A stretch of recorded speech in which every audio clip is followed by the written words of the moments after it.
Just before the World Cup got underway in Russia, the TEAMtalk staff put together their predictions for the tournament. It's time to see how we did. As we know, France secured their second ever World Cup triumph on Sunday, defeating Croatia 4-2 in a thrilling final. But what about the surprises of the tournament? The disappointments? The top scorer? And who predicted that the Three Lions would get on so well? Let's take a look back. Who will win the World Cup? James, England. Just kidding, my money is on Spain this year, though the manager fiasco could have been handled a million times better.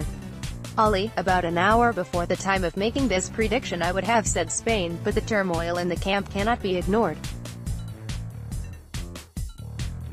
For that reason, I'll do the old switcheroo to Germany.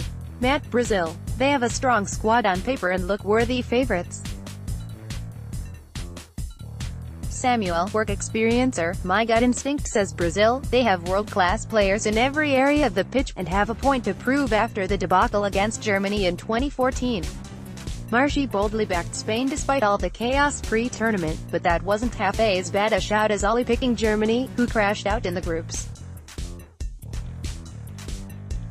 Brazil only made it to the quarters, meaning between the four of us we didn't even manage to get a semi-finalist. Shocker. And what about the other contenders? Ollie, France, Belgium, Brazil and Argentina all have great squads on paper, but all have a huge weight of expectation, and Germany may have an advantage based purely on how long the core of their squad has been together. Matt, France's squad looks good on paper, while Germany have had a poor run of results in the build-up, but they will both be hard to beat. Samuel, Spain, France and Germany all have strong squads, whilst Argentina can never be ruled out. James, I'd back France to reach the final. Usual suspects too for me too. Brazil, Germany. Nothing groundbreaking here really, just a chance to reel off a bunch of other teams that might do well. Marks to all four for mentioning France as a contender, but oh dear, Germany mentioned by all four too. Yikes. Do you have a dark horse? Matt, or Portugal classed as dark horses at 25/1. They have a great team ethic and will definitely make the quarterfinals. Samuel, the quality of Croatia's midfield makes me think they can do well. I also think Egypt will get out of their group if Mohamed Salah is fit and influential. James, Denmark might do okay, and I'd not say it's impossible for Tunisia getting out of our group. I've read some journalists claiming they are the best African team in the tournament. Ollie, I look at Croatia's squad and think that it's about time they had a decent run, but in terms of a shock, I have a funny feeling Colombia will get to at least the quarterfinals.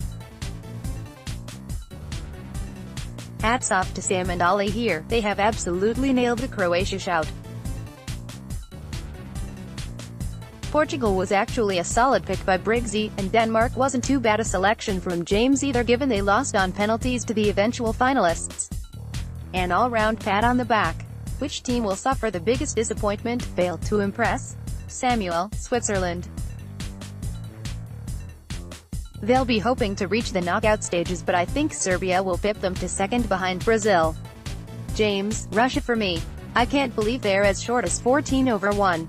Honestly, they're absolutely crap. Ollie, Argentina. They have the individual talent, but for some reason I fancy them to be disappointed. Matt, Russia look to have it all on to qualify from the group. Croatia may well struggle too. Fischer's on fire, the bookies are terrified. Great selection with Argentina, especially when considering the fact they scraped qualification in the last game.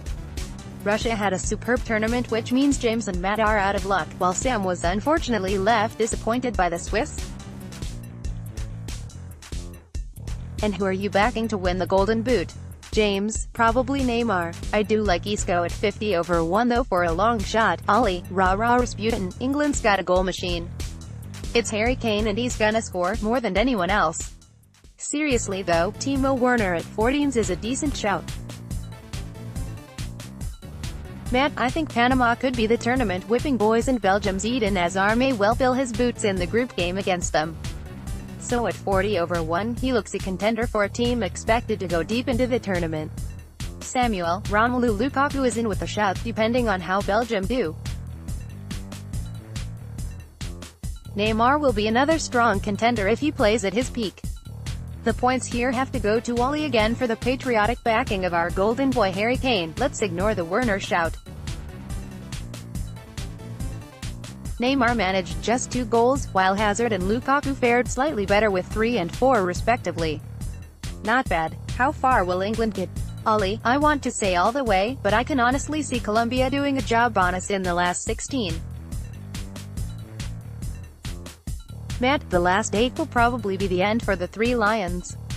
Samuel, no further than the quarterfinals, where it looks like they'd face Germany. Getting past the round of 16 might even be a struggle, as potential opponents Poland and Colombia have some big players who could do damage. James, quarterfinals for me. Lack of quality in midfield will ultimately see us fall short, but no reason we can't get out the group. Wow. Very little faith in Gareth Southgate, aka the one, here. And Sam did essentially correctly pick a last 16 tie against Colombia, but everyone thought we would fall short when in fact we made the Final Four and football pretty much came home. Who will win the award for player of the tournament? Matt, Neymar and Lionel Messi are sure to be named on the shortlist. Neymar will get the vote though, with Brazil likely to go further in the tournament. Samuel, it could be a surprise name, but I'd back Neymar and Antoine Griezmann to be electrifying. James, Neymar. Predictable, I know. He's fresh after his layoff. Oli, Timo Werner. This is his breakout tournament. The Neymar picks don't look great, with Sam salvaging some pride thanks to name-checking Antoine Griezmann, but dear oh dear, what was Oli thinking? To be fair, leading the line for Germany should be a certainty of goals, but Werner was certainly no closer in Russia. Any thoughts on who will come back from Russia as a major star? Samuel, already a well-known name, but I think this is a big stage for Spain's Saul Niguez to seriously impress, at his first senior international tournament. James, much is being made of Alexander Golovin. It's hard as there's not really such a thing as uncut diamonds these days, such as football's coverage. Oli, there's only one man for me, Huddersfield's Aaron Mooy. I'm serious. Matt, Argentina's Christian Pavón is an exciting talent and the forward may well surprise a few from the bench. James gets the points here. Golovin had a very good tournament for the hosts and may have earned himself a move as a result. As for the others, none of them really did enough. And England's star man, James, Marcus Rashford certainly has the ability. He needs to start though. Oli, quite a bit of the attention has been deflected away from Dele Alli so he could do well, but I will say Harry Kane based on him being a flat-track bully in the groups. Matt, I think Raheem Sterling may well propel himself into world-class status. Samuel, it's hard to see past Harry Kane in terms of quality, but one of the squad players could have an impact from the bench. I can see Jamie Vardy coming on to score an important goal or two. Well, Marcus Rashford only played 211 minutes over 6 appearances for England, and Raheem Sterling hardly proved his doubters wrong despite playing an important role, so the points here go to Sam and Oli for the Harry Kane pick.